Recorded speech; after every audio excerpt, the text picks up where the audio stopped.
Hello,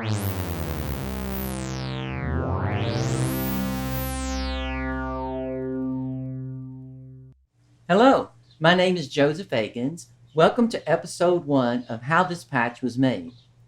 In this episode, I created a patch that is intended to be used for a synth part, and I created it on a Sequential Pro 3 SE mono synth.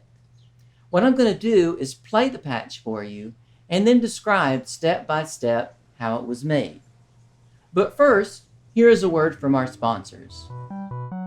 Dr. Joseph Akins' book, The Fundamentals of Synthesizer Programming, teaches everything one needs to know about how to program a synthesizer. It covers basic modules, controls, and signal flow of both hardware and software synthesizers, using block diagrams and real-world examples with Reason's Subtractor and Moog's Voyager. The book can be found on Apple Books, Amazon, or wherever you buy your books.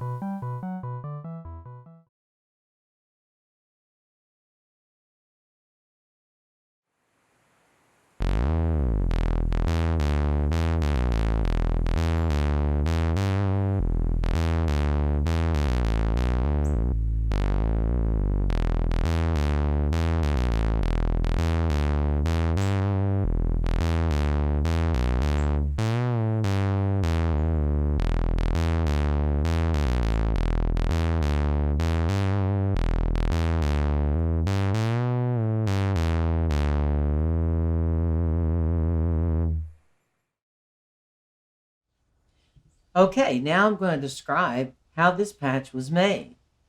I'm going to start out by reversing a few things to show where I started. So I'm going to bring down some filter controls. I'm going to bring down this envelope amount and velocity and return all my oscillators to the default octave. And let's listen to that. Okay. Now, what did I do first? Well, I always start with my sources. You'll notice here in my mixer that only oscillator 3 is turned up. Now, the pitch of oscillator 3 is too high, so I'm going to bring it down 2 octaves to the bass range. Now it sounds like this.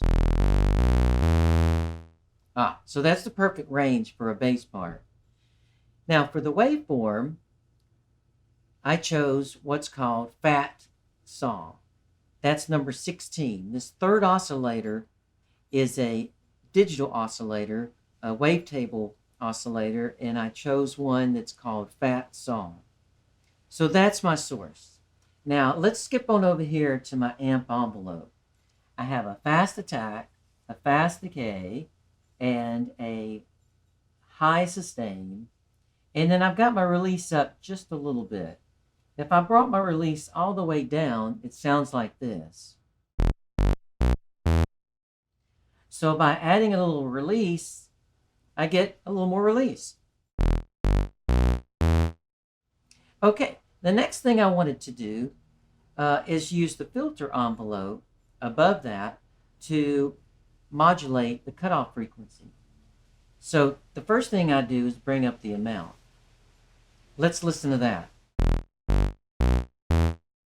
Well, you can hear it doesn't do much. So what I need to do is bring the cutoff filter, the cutoff frequency setting way down.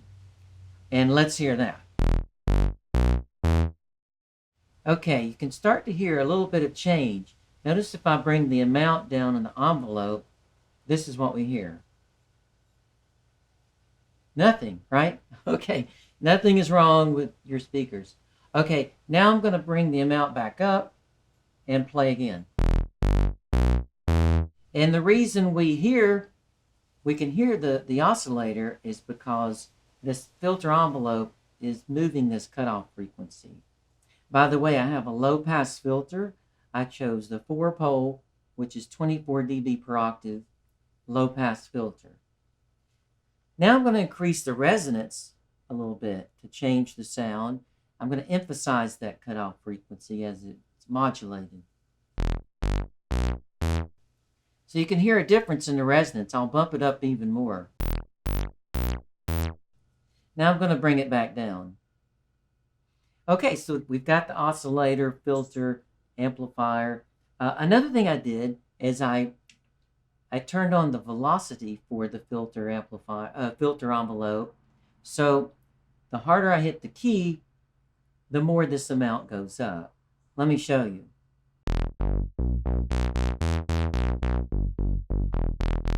So in other words, the harder I strike the key, the brighter my sound. Okay, what else did I do? Well, let's take a look at this slider over here. When I move my finger up the slider,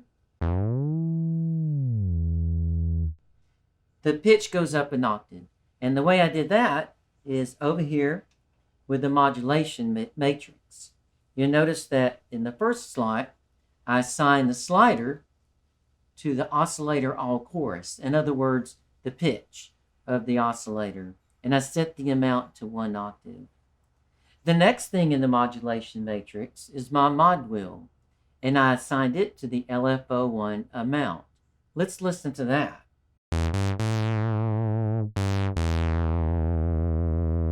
How did I do that? Well, let's take a look at the LFO. You can see that the shape, the waveform from an LFO is a triangle wave. And the frequency here knob, I've got it set to around 7 Hertz.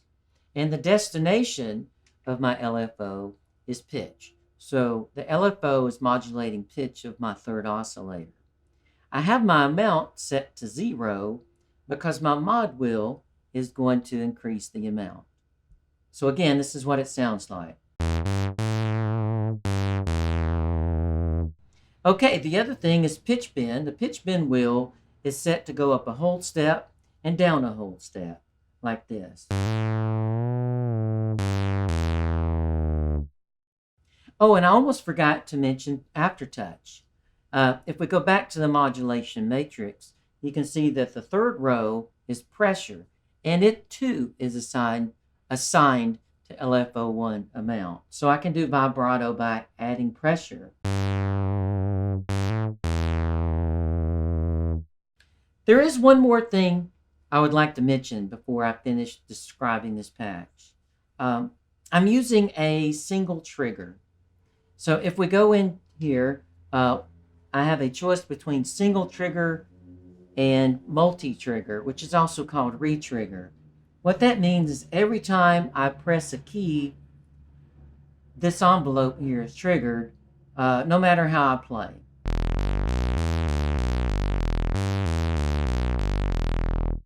Every note is bright because every time I'm triggering that filter envelope. What I like to do is turn that off to a single trigger. Now look what happens listen to what happens when I play legato.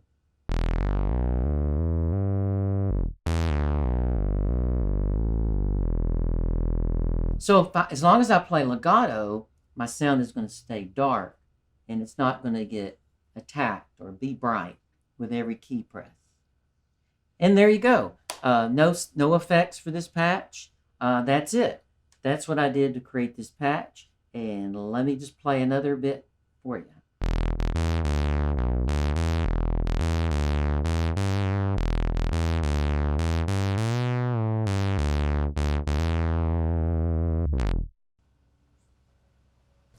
And that's it. That's how this patch was made.